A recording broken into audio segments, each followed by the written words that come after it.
esatto.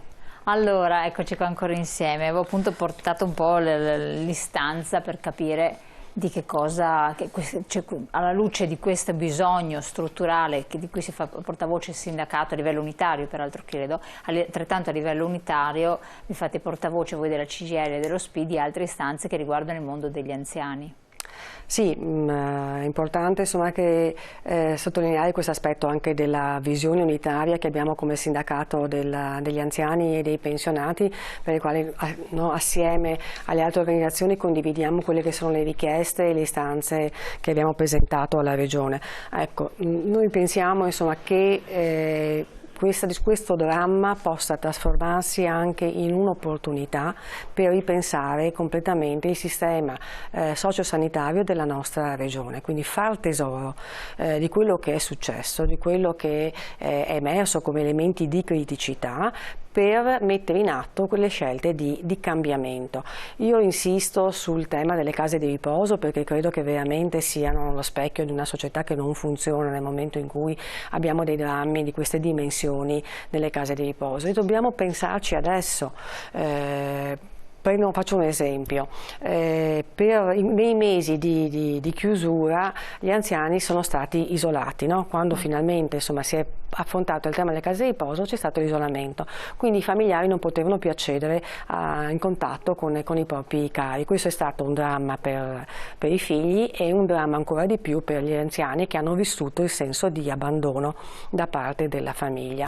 Rallentamento dell'emergenza, sono riaperte le case di riposo, ovviamente con dei limiti fortissimi, quindi c'è chi fa una mezz'ora alla settimana, chi ancora più rarefatto, all'aperto, quindi nel giardino della casa di riposo, in un incontro non ravvicinato tra familiari e anziani.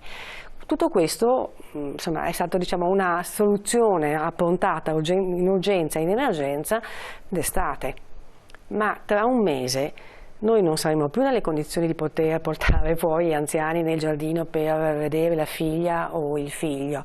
C'è qualcuno all'interno della nostra regione che si sta preoccupando, si sta ponendo il problema di come costruire le condizioni affinché si possa rimanere in contatto con gli anziani, perché è vero che la prima tutela è quella di dire non ti faccio entrare in contatto con il virus, e questa è stata fondamentale, però la depressione, il senso di solitudine degli anziani accelera un decadimento, accelera la fine delle persone, quindi avere attenzione a questo è un elemento che è fondamentale, oltre che la dimensione affettiva.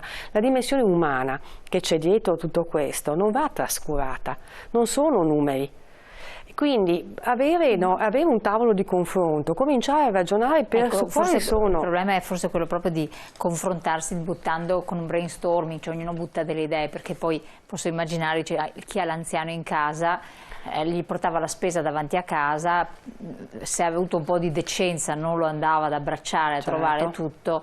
E la stessa cosa, anzi ancora più straziante, perché l'anziano restava veramente solo, neanche vedeva dei coetanei o degli infatti noi abbiamo messo in piedi anche dei servizi adesso poi c'è il pericolo di contatto telefonico, insomma abbiamo cercato di sopperire in tutti i modi a questo tema della solitudine e dell'abbandono, però eravamo in una situazione di emergenza in cui siamo stati colti tutti impreparati. Adesso non abbiamo più questa giustificazione, adesso dobbiamo attrezzarci e affrontare quelli che sono i nodi che c'erano prima, perché la carenza di personale c'era prima, la carenza di parte sanitaria c'era anche prima, i costi altissimi per le famiglie nelle case di riposo continua a restare, una spinta alla privatizzazione. Siamo arrivati in Veneto che ci sono più posti letti in strutture private rispetto a quelle pubbliche. Però sono inaccessibili perché costano troppo. Ma una famiglia che ha le condizioni di cui dicevamo prima, anche rispetto alle condizioni di lavoro, non ce la fa.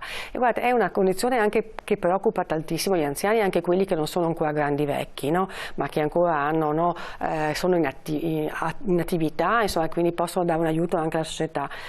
con le pensioni oggigiorno si aiutano i figli che hanno perso il lavoro, si aiutano i nipoti che non lo trovano o hanno quella situazione di estrema precarietà. I nostri anziani hanno paura per il domani perché non sanno un domani, quando loro diventeranno veramente vecchi o non autosufficienti, chi potrà aiutarli, perché il nostro sistema scarica tutto sulle famiglie, come se il diventare vecchi e la cura fosse un problema del singolo, non un problema dello Stato, della collettività, un problema della Regione. Noi su questo abbiamo incalzato la Regione, siamo arrabbiati con questa Regione, speriamo che poi con la nuova, con la nuova realtà che si andrà a insediare dopo il voto ci siano delle condizioni diverse, perché non si confrontano e non ascoltano quelli che sono la voce, quella che è la voce delle persone anziane nella nostra Regione. E se i bisogni sono cambiati non si possono continuare ad avere delle risposte che sono datate a 10 anni fa.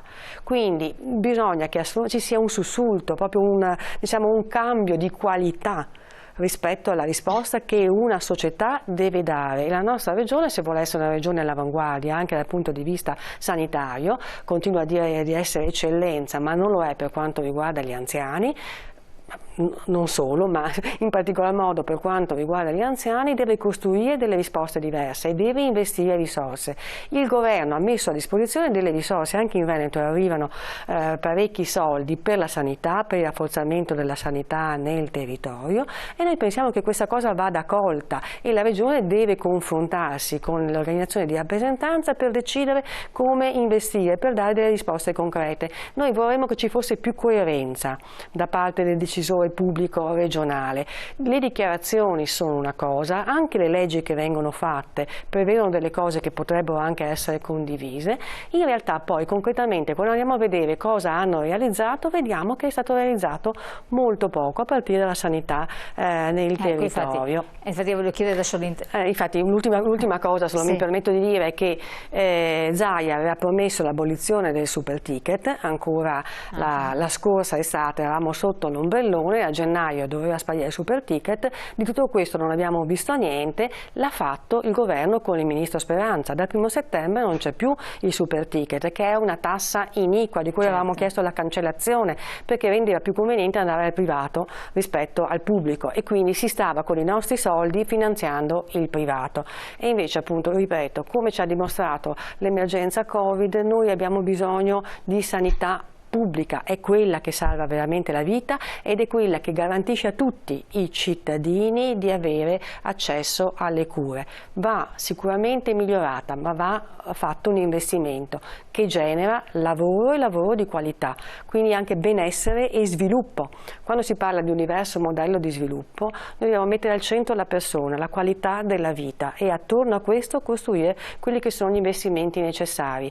Crescerebbe il Veneto, crescerebbe il lavoro e vivremo anche tutti meglio, compreso gli anziani di questa regione. Infatti, segretario, proprio perché siamo in chiusura, Cristian Ferrari, la segretaria dello SPI ha sottolineato appunto aspetti riguardanti la sanità e il sociale in modo particolare.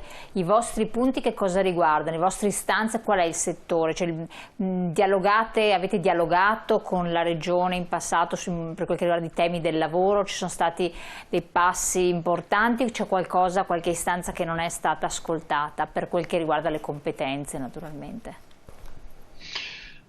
Noi abbiamo avuto un dialogo che ha riguardato soprattutto, mi passi questa espressione, i momenti di emergenza. Quando si tratta di salvare il lavoro e il sistema produttivo si chiamano tutti, penso ai mesi intensissimi che abbiamo vissuto nella primavera scorsa per gestire una mole mai vista di cassa integrazione, penso alla battaglia che abbiamo fatto per garantire la salute e sicurezza con tanti accordi, protocolli, uno anche lo abbiamo conquistato proprio con la Regione. Il punto è che passata questa emergenza sembra quasi che si ritorni alla solita linea, che è un po' quella di un coinvolgimento molto rarefatto delle organizzazioni sindacali e del mondo del lavoro e un rapporto preferenziale con il sistema imprenditoriale. Questa è un po' la cifra di questi lunghi anni di governo. Chiaramente noi poniamo in termini proprio di metodo, di sistema di relazioni sindacali istituzionali, un tema che è proprio quella della partecipazione piena catena delle organizzazioni del lavoro. Chiaro. Al di là di questo, i nostri, diciamo così, le priorità, per dirla proprio in 4 parole. Siamo in chiusura, velocissimo. Investimenti in innovazione, lo dicevo prima, ricerca e sviluppo, e soprattutto meno grandissime opere e 10, 100, 1000 cantieri da aprire in tutto il territorio per metterlo in sicurezza, per garantire un ambiente che sia migliore di quello che abbiamo e per dare lavoro. Cristian Ferrari, grazie mille, segretario regionale della CGIL, grazie Elena Di Gregorio dello CGIL del Veneto per aver partecipato, e grazie a voi di averci seguito. Quindi vi sollecito, se avete da mettere a posto la vostra situazione pensionistica, come sempre le sedi sono sempre aperte, però chiamate tutte le sedi provinciali, territoriali eccetera del sindacato, perché ovviamente è meglio prenotarsi, mi conferma? Sì. Prenotare la visita. Ecco, detto questo vi aggiorneremo, poi c'è sempre la rivista che viene inviata mensilmente, molto interessante, ad un costo irrisorio, €1 se non sbaglio, che è la rivista del sindacato dello SPI, che parla dei temi del lavoro, i temi delle pensioni e tantissime altre cose, ma ne parleremo anche prossimamente perché abbiamo avuto tante richieste a questo riguardo. Benissimo. Perché l'ho sottolineata. Grazie ancora, a voi buon proseguimento, ci vediamo prestissimo. Grazie. Arrivederci.